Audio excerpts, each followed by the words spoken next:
Baiklah, Assalamualaikum warahmatullahi wabarakatuh. Perkenalkan, nama saya Fitri Nurhalisa dari kelas PAIE dengan NIM 2012-10150. Izin menjelaskan tentang apa yang saya pahami tadi melalui video yang Bapak kirim. Salah satu videonya yaitu berjudul emosi, yang dimana di dalam video tersebut dijelaskan bagaimana cara kita memahami emosi, jenis-jenisnya, teori-teorinya, dan apa sih emosi itu sendiri. Nah, langsung saja kita bahas tentang emosi tersebut. Emosi adalah perasaan intens yang dimana dimiliki seseorang, tapi itu juga ditujukan kepada seseorang juga.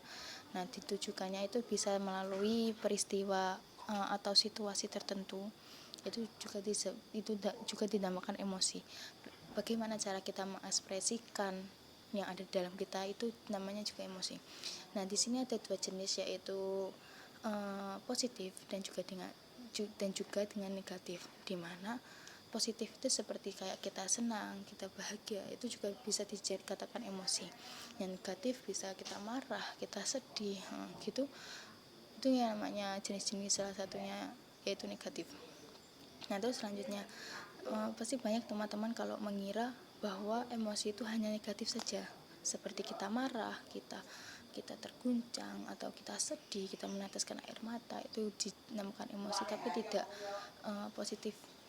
Positif juga emosi juga terdapat juga positif, seperti kita senang, itu juga positif. Nah, terus ada beberapa teori di mana itu bisa ditangkap melalui emosi. Yang pertama itu yaitu takut itu muncul setelah takut muncul terlebih dahulu sebelum tindakan. Dimana maksudnya di sini yaitu kita takut dahulu sebelum ada tindakan. Kita rasa takut itu muncul terlebih dahulu, setelah itu kita mengekspresikan itu. Biasanya kan kalau takut kita mengekspresikan dengan cara kita berdiam diri ataupun kita berteriak. Nah, itu salah satunya. Terus yang kedua yaitu rasa takut muncul setelah perilaku. Nah, dimana kita itu biasanya kalau kita melihat stimulus yang menakutkan atau objek yang menakutkan, kita kan biasanya teriak dahulu. Nah, itu bisa dikatakan teori yang kedua ini, rasa takut muncul setelah perilaku. Terus yang ketiga yaitu objek diterima di otak dengan cepat bersamaan dengan rasa muncul dan juga perilaku.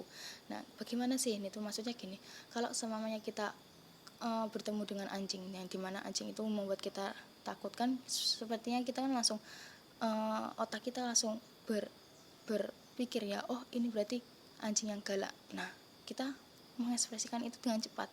Nah, terus selanjutnya itu tuh rasa takut kita dan cara kita mengekspresikannya itu secara bersamaan. Mestinya kalau kita melihat itu apa jenis anjing yang galak, secara tidak langsung atau bersamaan kita rasa takut kita dan ekspresi kita atau teriakan kita itu muncul gitu. Teori yang keempat yaitu ketika diri sendiri memaknainya dengan cepat. Maksudnya di sini ketika kita melihat stimulus yang menakutkan atau objek yang menakutkan, itu kita dapat memaknainya dengan cepat gitu. Nah, terus selanjutnya yaitu ekspresi dapat